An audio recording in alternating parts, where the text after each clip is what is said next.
নমস্কার, কেমন আছেন সবাই? বৃষ্টির কালো মেঘ সরে গিয়ে সূর্যের দেখা পাওয়ার সাথে সাথেই বাঙালি মন পুজোর আনন্দে নেচে উঠেছে।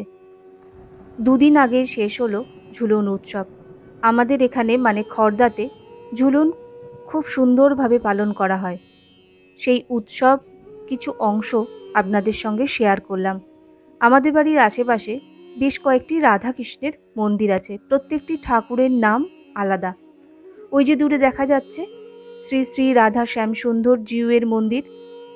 আমাদের বাড়ির আরেক দিকে রয়েছে আরেকটি মন্দির, নাম মহাপ্রভু মন্দির। এছাড়াও আশেপাশে আরও অনেক মন্দির আছে। ঝুলনের সময় আমরা বাড়িতে ঝুলন সাজাতাম, এখন আর এসব দেখা যায় না। চলুন এবার আপনাদের নিয়ে যাই মন্দিরে ঝুলন দেখাতে। ঝুলন যাত্রা হলো রাধা কৃষ্ণের প্রেমলীলার একটি বিশেষ উৎসব। উৎসবে রাধা কৃষ্ণের মূর্তি সুন্দরভাবে সাজিয়ে দোলনায় বসানো হয়, সাথে চলে ভক্তিমূলক গান, নাচ। ঝুলন উপলক্ষে মন্দিরটাকে কি সুন্দর করে সাজানো হয়েছে। দূর থেকে ঠাকুর দেখা যাচ্ছিল না, তাই ওপরে উঠে এলাম। ভেতরে রাধা কৃষ্ণকে সুন্দরভাবে সাজিয়ে দোলনায় বসানো হয়েছে। ঝুলনের 5 দিন ঠাকুরকে 5 রকমভাবে সাজানো হয়। প্রথম 2 দিন সাজানো হয় নটবর বেশে, তৃতীয় দিন রাজবেশ, চতুর্থ দিন রাখাল বেশ, আর পঞ্চম দিন ফুলের বেশ, মানে রাখি পূর্ণিমার দিন। ঠাকুর প্রণাম করে চলে গেলাম অনুষ্ঠান দেখতে। ঝুলনের 5 দিন ধরে চলে এই অনুষ্ঠান। খুব ভিড় হয়েছে। উঁকি মেরে দেখি কতগুলো ছোট ছোট বাচ্চা নাচ করছে। দাঁড়িয়ে পড়লাম কিছুক্ষণের জন্য। নৃত্য অনুষ্ঠানের নাম রাধার মানভঞ্জন।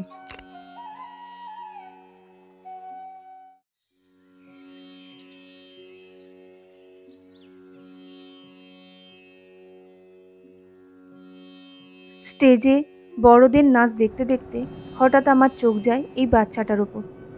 দেখুন, নিজের মনের আনন্দে গানের সাথে সাথে নাচ করে যাচ্ছে। আরও ঠাকুর দেখার আছে, তাই একটু পরেই বেরিয়ে এলাম মন্দির থেকে। পাশেই রয়েছে আরেকটি ঠাকুর, নাম নন্দদুলাল। এটা অবশ্য বাড়ির ঠাকুর। চলুন দেখবেন।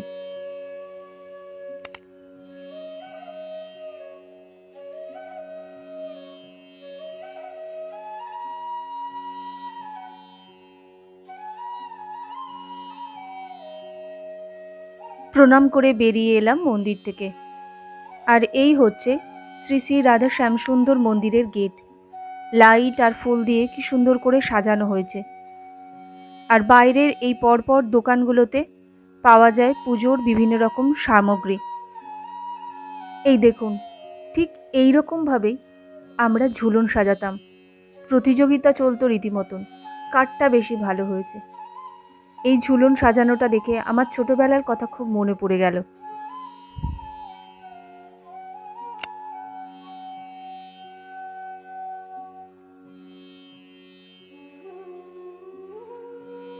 যে কোনো পুজোর সাথে ওতপ্রোতভাবে জড়িয়ে আছে যেটা, সেটা হলো মেলা। কি সুন্দর পুতুল নিয়ে বসেছে। সামনেই কুঞ্জবাড়ি, ওখানেই বসেছে মেলা। মেলাতে এই দৃশ্যটা থাকবেই। দাদু ঠাকুমার হাত ধরে মেলা দেখতে আসা বাচ্চাটির কোনো খেলনার জন্য হাত পা ছুড়ে বায়না করা বা কান্নাকাটি করা, তারপর ঠাকুমা তাকে ভুলিয়ে ভালিয়ে আবার বাড়ি নিয়ে যাওয়া।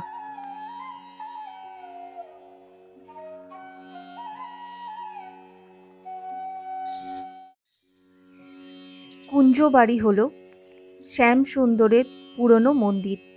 এখানে নিত্যানন্দ প্রভু তার পরিবারের সঙ্গে থাকতেন। ভেতরে ওনাদের মূর্তিও রয়েছে। মেলা থেকে বেরিয়ে উল্টো দিকে রয়েছে আরও একটি মন্দির। এটাও রাধাকৃষ্ণের মন্দির, কিন্তু নাম আলাদা। এখানে ঠাকুরের নাম গোপীনাথ জিউ।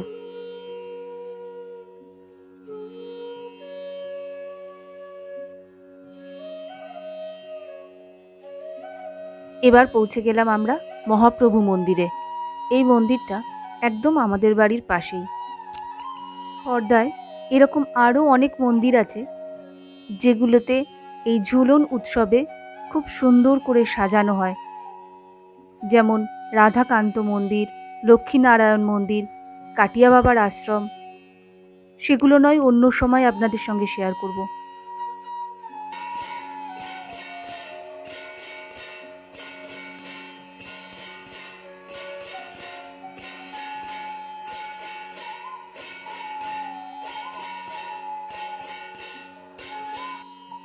ভিডিওটা যদি আপনাদের ভালো লেগে থাকে, লাইক, শেয়ার, সাবস্ক্রাইব করে আমার পাশে থাকবেন।